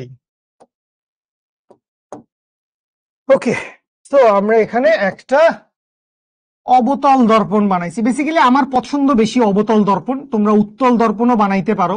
আমরা যে সূত্রগুলা প্রমাণ করব সেই সূত্রগুলা উত্তল দর্পণ দিয়েও প্রমাণ করা যায়, সেই সূত্রগুলা অবতল দর্পণ দিয়েও প্রমাণ করা যায়, বাট অবতল দর্পণটা ভালো, তো এই জন্য আমরা অবতল দর্পণকেই বেশি ভালোবাসি, ঠিক আছে। আচ্ছা, দেখাই তো যাচ্ছে না আমার সেন্টার অফ কার্ভেচার, তাহলে এই হচ্ছে আমার সেন্টার অফ কার্ভেচার।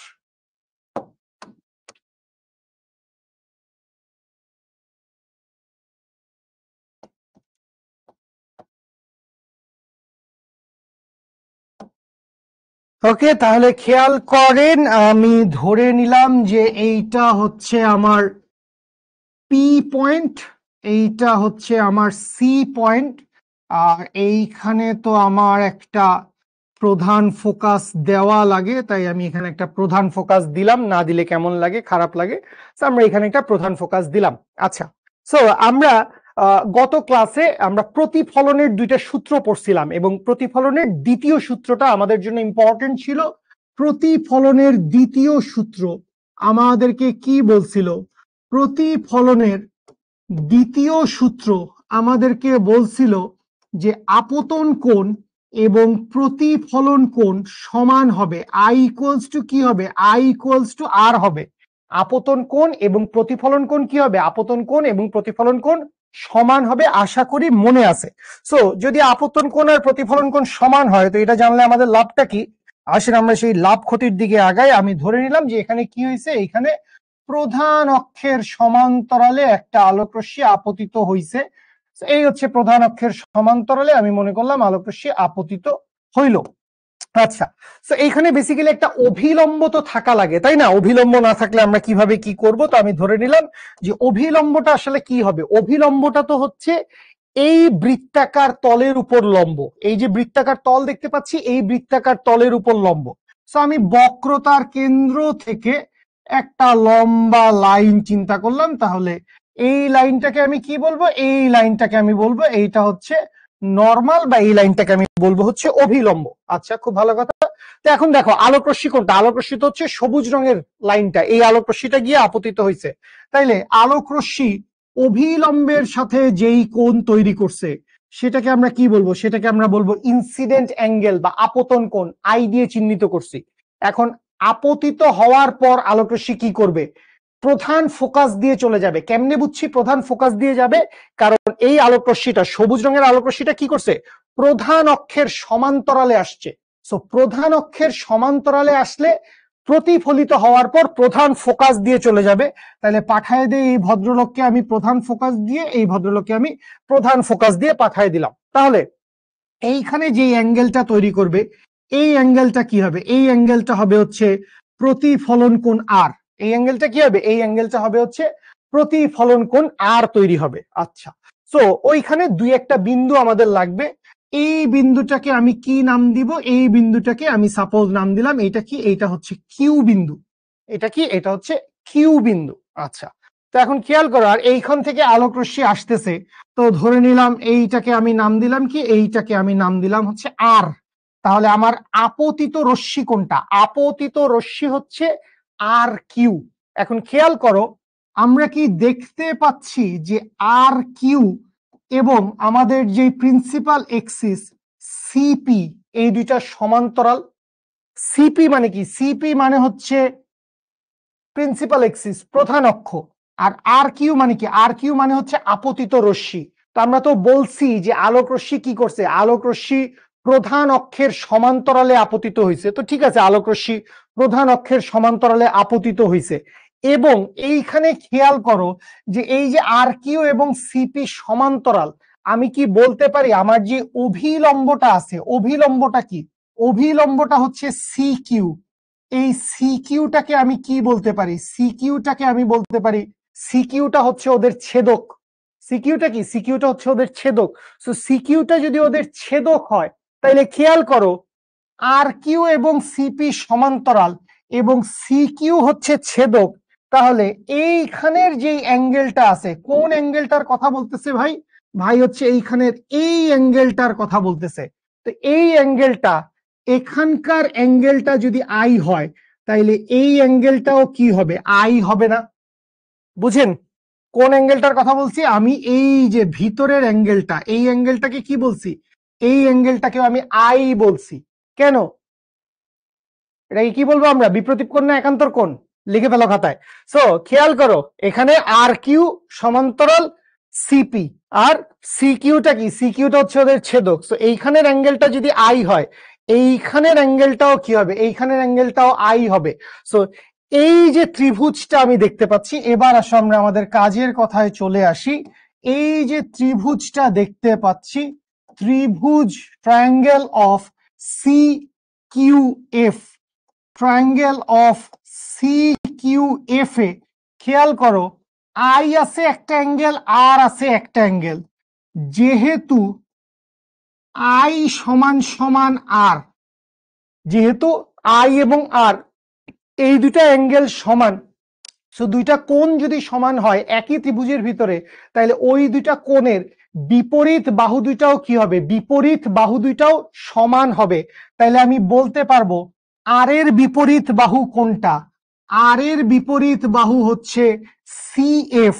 তাইলে আমি বলতে পারবো হচ্ছে সিএফ সমান সমান কি হবে, আই এর বিপরীত বাহু কোনটা? আই এর বিপরীত বাহু হচ্ছে কিউএফ। তাইলে সিএফ সমান কি?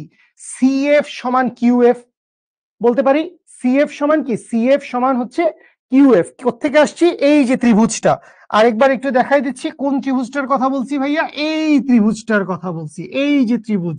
তাইলে এই ত্রিভুজের মধ্যে খেয়াল করো, এইখানের অ্যাঙ্গেলটা আর, এইখানের অ্যাঙ্গেলটা আই। যেহেতু আই এবং আর সমান, সমান সমান কোণের বিপরীত বাহু দুইটাও কি হবে? সমান সমান হবে। তাইলে সিএফ, আর এর বিপরীত বাহু হচ্ছে সিএফ এবং আই এর বিপরীত বাহু হচ্ছে কিউএফ। এই দুইটার মান কি হবে? এই দুইটার মান পরস্পর সমান হবে। এর দূর পর্যন্ত ক্লিয়ার? আচ্ছা, এখন আসেন, ওই যে শুরুতে অনেক জ্ঞানের কথা বলছি যে আমরা যেসব অবতল দর্পণ বা উত্তল দর্পণ ব্যবহার করি সেগুলার বক্রতার ব্যাসার্ধ অনেক বেশি হয়, 100-র উপরে হয়। কিন্তু আমরা যেই দর্পণ আঁকছি সেই দর্পণের বক্রতার ব্যাসার্ধ অনেক কম, হয়তো 10 সেন্টিমিটার বা 12 সেন্টিমিটার বা 6 বা 8 সেন্টিমিটার। তাইলে আমি এই কথাটা বলতে পারি না যে আমার এইখানে যে পি কিউ বৃত্তচাপটা আছে, যেই পি কিউ বৃত্তচাপটা আমি দেখতে পাচ্ছি, সেই পি কিউ বৃত্তচাপটা বক্রতার ব্যাসার্ধ, বক্রতার ব্যাসার্ধ R is very very greater than P Q. বক্রতার ব্যাসার্ধটা কি? বক্রতার ব্যাসার্ধটা পি কিউর চাইতে অনেক অনেক বেশি বড় হবে। কেন?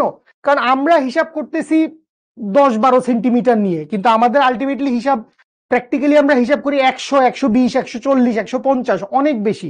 সো আর এর মান পি কিউর চাইতে কি হবে? অনেক বেশি হবে। এটা কিন্তু বক্রতার ব্যাসার্ধ, এটাকে আবার প্রতিফলন কোণ মনে করো না। সো বক্রতার ব্যাসার্ধ পি কিউর চাইতে অনেক বড়। সো এই কারণে আর এর সাপেক্ষে, আর এর সাপেক্ষে পি কিউ প্রায় একই দূরত্বে। আর এর সাপেক্ষে কি আছে? আর এর সাপেক্ষে পি এবং কিউ প্রায় একই দূরত্বে অবস্থান করতেছে। কেন? কারণ এই বৃত্তচাপটার মান খুবই ছোট। আমরা যদি প্র্যাকটিক্যালি একটা দর্পণ চিন্তা করতাম, প্র্যাকটিক্যালি একটা দর্পণ এরকম হইতো। এখন এটা দেখলে তো তোর কাছে ভালো লাগবে না, আয় হায় এখানে গলিও তো হইলো না। তো এইখানে মনে কর আছে পি আর এইখানে আছে কিউ, তো এই দুইটা তো প্রায় একই জায়গায় আছে না, প্রায় একই জায়গায় আছে। সো এই জন্য আমরা ওইটা নিয়ে কাজ করতেছিলাম, বাট এখানে আমরা থিওরিটিক্যালি মনে রাখবো, আমরা পরের ফর্মুলায় ওইটা মনে রাখবো যে পি কিউ আসলে অনেক বেশি ছোট, আর এর চাইতে পি কিউ অনেক বেশি ছোট। সো এই কারণে আমরা বলতে পারবো, আমরা কি বলতে পারবো? আমরা আসলে বলতে পারবো যেহেতু পি কিউ অনেক ছোট, তাহলে সুতরাং সুতরাং এফ কিউ দিয়ে আমি আসলে যা বুঝাচ্ছি এফ পি দিয়েও আমি আসলে তাই বুঝাইতে পারি। সুতরাং F Q is equals to হচ্ছে এফ পি। কেন? ওই বক্রতার ব্যাসার্ধ অনেক বেশি বড়, তাইলে এফ থেকে কিউ এর দূরত্ব যা হবে এফ থেকে পি এর দূরত্ব প্রায় একই হবে। বুঝতে পারছি? এইটুকু ক্লিয়ার? আর কারো কোনো ডাউট আছে? নাই। এখন আসেন, এখন আসেন এইখান থেকে বেসিক্যালি আমাদের জীবন খুব সুন্দর হয়ে যাবে। কিভাবে জীবন সুন্দর হয়ে যাবে সেটা খেয়াল করেন। সেটা হচ্ছে ছবি থেকে আমরা যদি একটু দেখি, ছবি থেকে, ছবি থেকে দেখেন এফপি, এফপি যে দূরত্বটা আছে, তাইলে এফ মানে কি? এফ মানে হচ্ছে প্রধান ফোকাস, পি মানে কি? মেরু। তাইলে প্রধান ফোকাস থেকে মেরুর যে দূরত্ব, সেই দূরত্বটাকে আমরা কি বলি? সেই দূরত্বটাকে আমরা বলি হচ্ছে ফোকাস দূরত্ব। তাহলে এই এফপি দূরত্বটাকে আমরা কি বলতে পারবো? এফপি দূরত্বটাকে আমরা বলতে পারবো এফ, যেটাকে আমরা কি বলতে পারি? যেইটাকে আমরা বলতে পারি হচ্ছে ফোকাস দূরত্ব। ঠিক আছে? আচ্ছা, এরপরে খেয়াল করেন সিএফ, এই যে সিএফ আর এফপি, এই দুটা যোগ করলে কি পাওয়া যাবে? এই দুটা যোগ করলে পাওয়া যাবে সিপি। তো এইখানে যেই সিপিটা আছে, সিপি সমান কি লেখা যায়? সি থেকে পি, সি মানে কি? বক্রতার কেন্দ্র, বক্রতার কেন্দ্র থেকে মেরু পর্যন্ত দূরত্ব। এই দূরত্বটা কি? এই দূরত্বটা হচ্ছে ওর বক্রতার ব্যাসার্ধ, রেডিয়াস অফ কার্ভেচার। তাইলে সিপি সমান কি লেখা যাবে? সিপি সমান লেখা যাবে হচ্ছে আর। সিপি সমান কি লেখা যাবে? সিপি সমান লেখা যাবে হচ্ছে আর। এখন এই যে সিপি লিখছি, সিপি কে দেখো আমি দুই ভাগে ভাগ করতে পারি। সিপি কে আমি লিখতে পারি হচ্ছে বা CF plus FP, CF plus FP সমান সমান হচ্ছে আর। আচ্ছা, এখন তুমি খেয়াল করো সিএফ সমান কি, এইখানে খেয়াল করো সিএফ সমান কি, এফ কিউ, মানে এখানে এফ কিউ লিখছি, এখানে কিউ এফ লিখছি, দুইটা একটু উল্টা লিখছি, সো দুইটাকেই সেম লিখেন, হয় কিউ এফ লিখেন বা এইটাকে এখানে কি আছে কিউ এফ আছে, সো কিউ এফ এর বদলে এফ কিউ লিখি, তাহলে আমাদের আর পারসেপশনে বাড়ি খাবে না। এখানে আমরা কি লিখবো, এইখানে আমরা লিখবো হচ্ছে কিউ এফ, একই জিনিস। তাহলে খেয়াল করো এইখানে কি আছে, এইখানে আছে হচ্ছে সিএফ, তাহলে সিএফ সমান কি, সিএফ সমান হচ্ছে কিউএফ, তাহলে সিএফ সমান কি, সিএফ সমান হচ্ছে কিউএফ, আবারও কিউএফ লিখছি, এফ কিউ লেখার কথা আবারও কিউএফ লিখছি, কি যে হবে এফ কিউ। তাইলে এখানে আছে একটা এফ কিউ, তাইলে আমি লিখলাম এই জায়গায় হচ্ছে F Q plus F Q সমান আবার কি, এফ কিউ সমান হচ্ছে এফ পি, তো এইখানে এফ পি আছে, এই এফ পি কে আমি এফ পি রাখলাম সমান হচ্ছে আর, তো এই যে এফ কিউ পাইছি, এই এফ কিউটাকে আমি লিখে দেই এফ পি, তাহলে এইখান থেকে আমি কি পাবো, এইখান থেকে আমি পাবো হচ্ছে 2fp সমান সমান হচ্ছে আর। সো fp সমান কি ছিল, ফোকাস দূরত্ব, সো এইখান থেকে আসি বা 2f সমান কি, 2f সমান আর, বা এইখান থেকে আমি লিখতে পারবো ফোকাস দূরত্ব f ইকুয়ালস টু কি, ফোকাস দূরত্ব f ইকুয়ালস টু হচ্ছে r/2, তার মানে ফোকাস দূরত্বটা কি হবে, ফোকাস দূরত্বটা সব সময় বক্রতার ব্যাসার্ধের অর্ধেক দূরত্বে অবস্থিত হবে, উত্তল দর্পণ হোক অবতল দর্পণ হোক, অলওয়েজ ফোকাস দূরত্বটা কি হবে, ফোকাস দূরত্বটা বক্রতার ব্যাসার্ধের অর্ধেক দূরত্বে অবস্থিত হবে। ফোকাস দূরত্ব কি হবে, ফোকাস দূরত্ব বক্রতার ব্যাসার্ধের অর্ধেক দূরত্বে অবস্থিত হবে। বুঝতে পারছি? এই জিনিসের প্রমাণ যে আমাদের পরীক্ষায় আসবে এরকম না, বাট তারপরে জেনে রাখেন, ফিল করতে সুবিধা আছে, ফিল করতে সুবিধা আছে। সো এইটুকু পর্যন্ত যদি বুঝতে পারি সবাই, আমি আরেকটা ছোট্ট জিনিস পড়াবো, আর একটা ছোট্ট জিনিস পড়াবো, সেই পর্যন্ত আমার সাথে একটু থাকেন। সো এইখানে আমরা কি করছি, এইখানে আমরা বক্রতার ব্যাসার্ধ এবং ফোকাস দূরত্বের মধ্যে সম্পর্ক বাই করছি। সো এই হচ্ছে পুরো জিনিসটার প্রমাণ। সো আমি যদি পরের পেজে চলে আসি, তাইলে এইখান থেকে আমরা ফার্স্ট একটা ফর্মুলা পাইলাম, এফ ইকুয়ালস টু কি, এফ ইকুয়ালস টু হচ্ছে r/2, অর্থাৎ ফোকাস দূরত্ব, ফোকাস দূরত্ব সমান কি, ফোকাস দূরত্ব সমান হচ্ছে বক্রতার ব্যাসার্ধ, বক্রতার ব্যাসার্ধ ডিভাইডেড বাই হচ্ছে 2, ফোকাস দূরত্ব সমান হচ্ছে বক্রতার ব্যাসার্ধ ডিভাইডেড বাই হচ্ছে 2। ঠিক আছে, আচ্ছা ফাইন, সামনে আগাইলাম। এইটাও আমাদের জন্য বেশ ইম্পর্টেন্ট সূত্র, এটা থেকে ছোটখাটো এমসিকিউ করা লাগে, বড় ম্যাথেও আমাদের কিছু হেল্প নেওয়া লাগতে পারে। আচ্ছা সামনে আগাই, সামনে আগাই, এরপরে বেসিক্যালি আমাদের একটা ছোট জিনিসই বাকি থাকে, ওইটা বেসিক্যালি হচ্ছে বিম্বের দূরত্ব, বস্তুর দূরত্ব এবং আলোর ওই 1/v 1/u সমান 1/f, এরকম একটা সূত্র আছে। তো ওই সূত্রটার প্রমাণ লাস্ট মুহূর্তে, এত হেক্টিক আমরা লাস্ট মুহূর্তে সূত্রের প্রমাণে যাব না, সো আমরা লাস্ট মুহূর্তে একটা মজার জিনিস দেখে তারপরে আবার একটু বাক স্বাধীনতা ফেরাই দিব। আমি জানি না বাক স্বাধীনতা ফেরত পাওয়ার জন্য কয়জন আছে, না চলে গেছে সবাই। তো আমরা এই মুহূর্তে আমরা হচ্ছে 4টা আলোক রশ্মিকে দেখব, প্লাস আমরা 3টা নিয়ম নিয়ে কথা বলবো। এখানেই আমাদের ক্লাস শেষ, জাস্ট গল্প শুনতে হবে, একদমই প্যারা নাই। হ্যাঁ, যারা এখন পর্যন্ত বসে আছো, যারা এখন পর্যন্ত বসে আছো আর একটু গল্প শোনো, জাস্ট ফিলটা নিয়ে নাও, তাইলে আমরা পরের ক্লাসে বিম্ব টিম্ব গঠন করে একদম কাহিনী করে ফেলবো। সো আমাদের কি লাগবে, আমাদের 4টা আলোক রশ্মি লাগবে এবং 3টা পার্টিকুলার নিয়ম আছে, এই 3টা নিয়ম জানা লাগবে, তাইলে আমাদের আলোর প্রতিফলনের পুরা কনসেপশন ক্লিয়ার হয়ে যাবে। তাইলে ফার্স্ট অফ অল আমি বেসিক্যালি এইখানে একটা দর্পণ আঁকার কথা চিন্তা করলাম। আমি এখানে কি করলাম, আমি এইখানে একটা অবতল দর্পণ আঁকছি, তাই না রে? এটা কি দর্পণ? অবতল দর্পণ তো। আচ্ছা, সো এই অবতল দর্পণের আমি মনে করলাম এই হচ্ছে আমার প্রধান ফোকাস, এই হচ্ছে আমার বক্রতার কেন্দ্র। ওকে, তাহলে প্রথম নিয়ম, অলরেডি আমরা এই নিয়মটা সম্পর্কে জানছি, কিছু পড়ালেখাও করে ফেলছি। সেইটা কি? সেইটা হচ্ছে আলোক রশ্মি। এটা হচ্ছে দুইটা রশ্মি, এখানে আমরা দুইটা রশ্মি নিয়ে কথা বলবো, একটা নিয়ম নিয়ে কথা বলবো। আলোক রশ্মি যদি প্রধান অক্ষের সমান্তরালে আপতিত হয়, সরি, আলোক রশ্মি যদি প্রধান অক্ষের সমান্তরালে আপতিত হয়, প্রতিফলনের পর প্রধান ফোকাস দিয়ে চলে যাবে।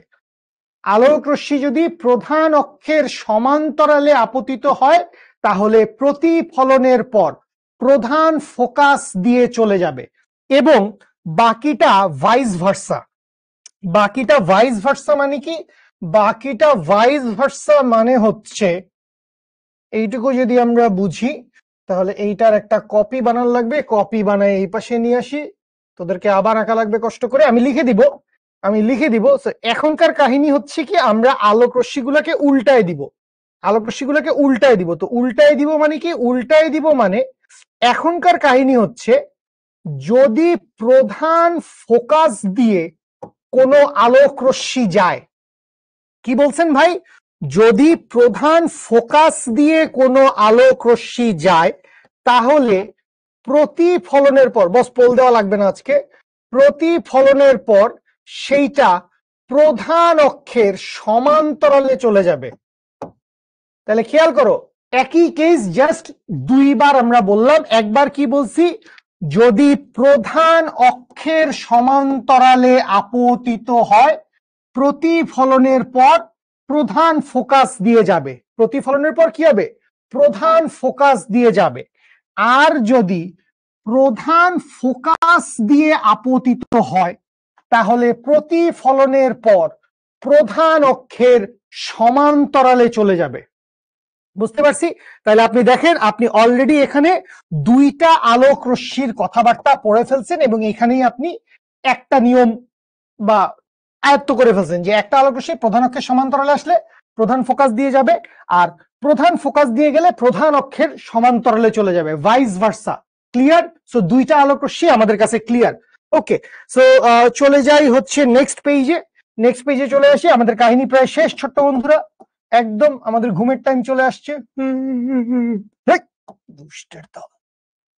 ওকে, সো এইখানে মনে করি এইটা কি? এইটা হচ্ছে একটা অবতল দর্পণ, এই হচ্ছে মনে করি প্রধান ফোকাস, এই হচ্ছে বক্রতার কেন্দ্র। আচ্ছা, এর পরের নিয়মটা একটু ইন্টারেস্টিং, সহজ একটা নিয়ম, মজার নিয়ম। সেটা হচ্ছে, এই মাত্র আপনারা কি শিখছেন?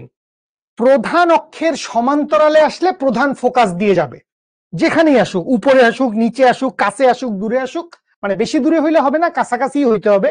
সো প্রধান অক্ষের সমান্তরালে আসলে প্রধান ফোকাস দিয়ে যাবে। এখনকার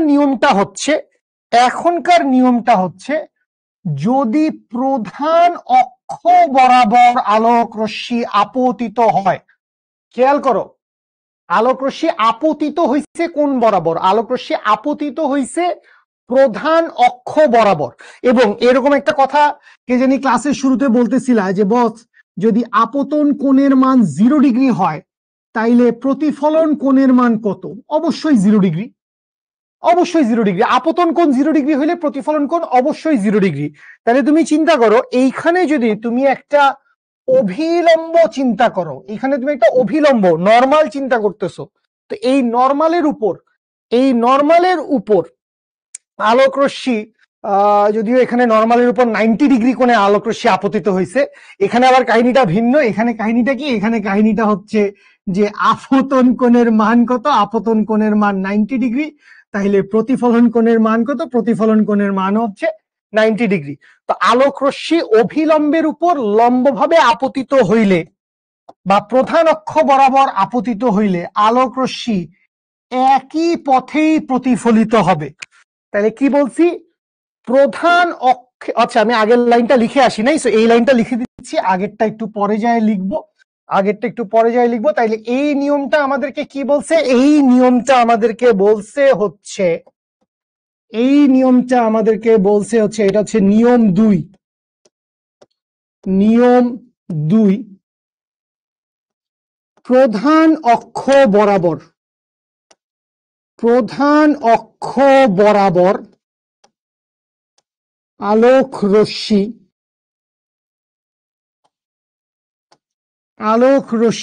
আপতিত হলে একই পথে প্রতিফলিত হবে। তাহলে 2 নম্বর নিয়মটা কি? 2 নম্বর নিয়মটা হচ্ছে প্রধান অক্ষ বরাবর যদি আলোক রশ্মি আপতিত হয় তাহলে একই পথে প্রতিফলিত হবে। তার মানে যেই রাস্তা দিয়ে আসছে সরাসরি সেই রাস্তা দিয়েই ফেরত চলে যাবে। যে রাস্তা দিয়ে আসছে সরাসরি সেই রাস্তা দিয়ে ফেরত চলে যাবে। সো এটা হচ্ছে 2 নাম্বার নিয়ম। ঠিক আছে, লেখা হয়েছে প্রধান অক্ষ বরাবর আলোক রশ্মি আপতিত হলে একই পথে প্রতিফলিত হয়। আর 1 নাম্বার নিয়মটা আমরা যদি লিখে আসতে চাই, তো এইখানে আমি যদি একটু লিখে ফেলি নিয়ম নাম্বার 1, জাস্ট এগুলা মাথায় রাখেন আর কি। এইসব নিয়ম টিয়ম হচ্ছে তোমাকে পরীক্ষায় কোথাও জিজ্ঞেস করবে এরকম না, শুধু রশ্মি চিত্র আঁকার জন্য। সো সেইটা হচ্ছে প্রধান অক্ষের সমান্তরালে আপতিত হলে, কে আপতিত হইলে? আলোক রশ্মি। এনাম ভাই তো আর আপতিত হবে না, তাই না? তাহলে তো গোলীয় দর্পণই ভেঙে যাবে। এই কি বলো তোমরা এগুলা? প্রধান অক্ষের সমান্তরালে আপতিত হলে প্রতিফলনের পর প্রধান ফোকাস দিয়ে যাবে।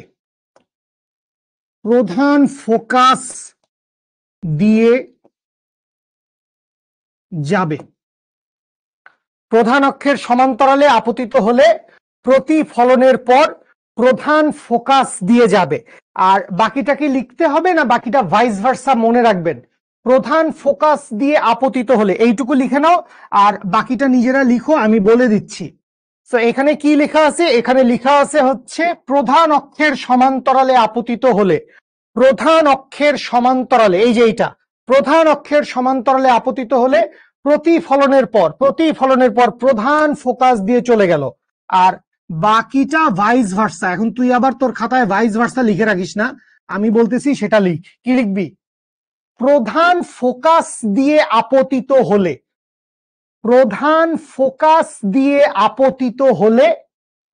প্রতিফলনের পর প্রধান অক্ষের সমান্তরালে যাবে। প্রধান ফোকাস দিয়ে আপতিত হলে প্রতিফলনের পর প্রধান ফোকাস দিয়ে যাবে। একই জিনিস, জাস্ট উল্টাই দিছি, ভাইস ভার্সা। ওকে, সো একটা নিয়ম গেল, 2টা নিয়ম গেল। এখানে আমরা কয়টা আলোক রশ্মি দেখছি? 1টা রশ্মি, 2টা রশ্মি, 3টা রশ্মি আমরা দেখে ফেলছি। লাস্ট একটা রশ্মি বাকি আছে, চলেন সেইটা দেখি। সো এইখানে আমাদের একটা প্রধান অক্ষ আঁকলে ভালো লাগবে, তাহলে আঁকলাম প্রধান অক্ষ।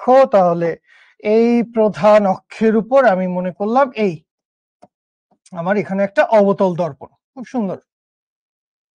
আচ্ছা, এই যে অবতল দর্পণ সুন্দর হয় নাই যদিও, বলছি আর কি। সো এইটা মনে করি হচ্ছে প্রধান ফোকাস, এইটা কি? এইটা হচ্ছে বক্রতার কেন্দ্র, সেন্টার অফ কার্ভেচার। আচ্ছা, সো লাস্ট যে নিয়মটা আছে, লাস্ট নিয়মটাও মজার, খুবই সহজ, কোনো কাহিনী নাই। লাস্টের নিয়মে আমাদেরকে কি বলা হয়েছে? লাস্টের নিয়মে আমাদেরকে বলা হয়েছে, কথা শুনো তারপরে লিখবো, ছবি আঁকবো। বক্রতার কেন্দ্র দিয়ে যদি কোনো আলোক রশ্মি আপতিত হয়, কোন দিক দিয়ে? বক্রতার কেন্দ্র দিয়ে, অর্থাৎ এই সি দিয়ে।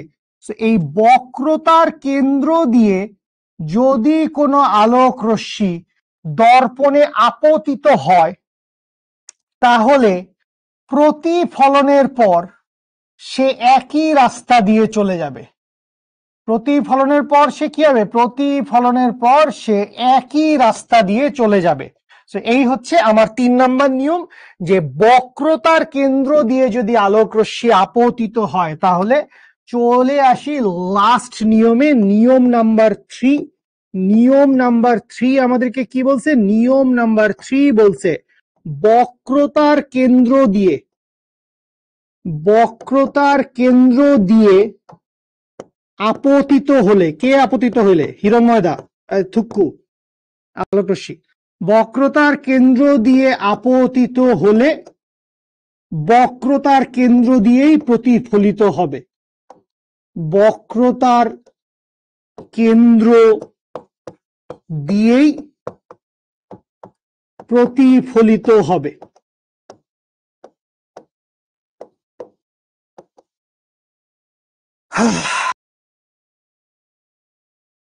বক্রতার কেন্দ্র দিয়ে যে কোনো দিক থেকে, মনে করো তোমার মন চাইলো যে না ভাই এই আলোকরশ্মি আমার ভালো লাগে না, আমি অন্য আলোকরশ্মি নিয়ে খেলবো, খেলেন।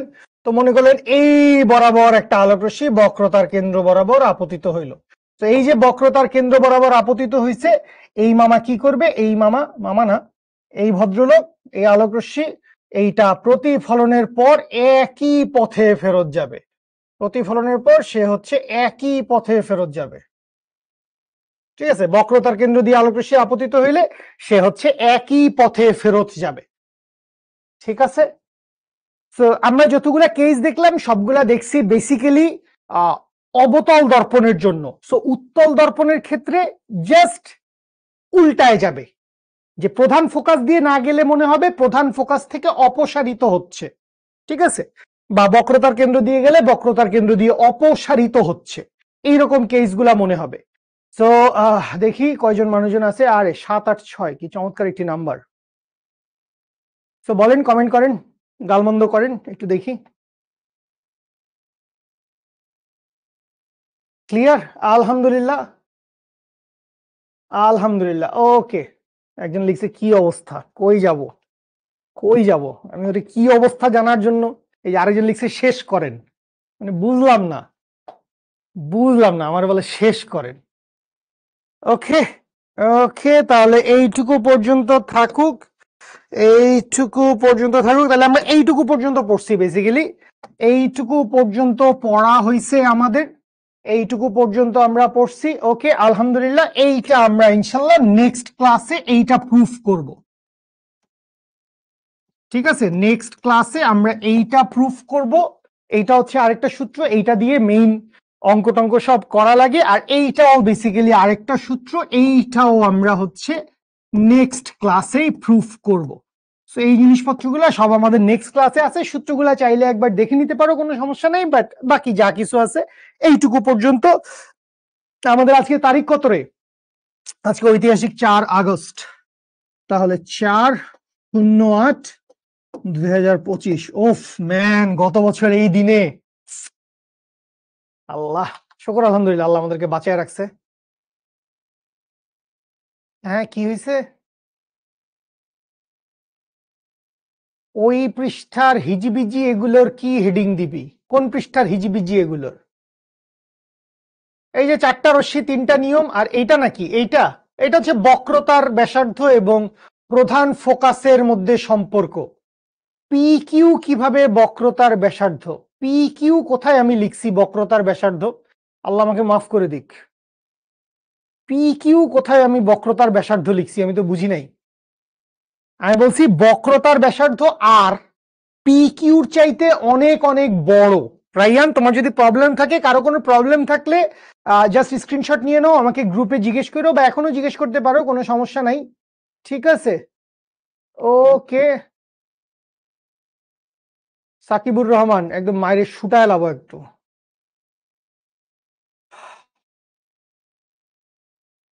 ওকে,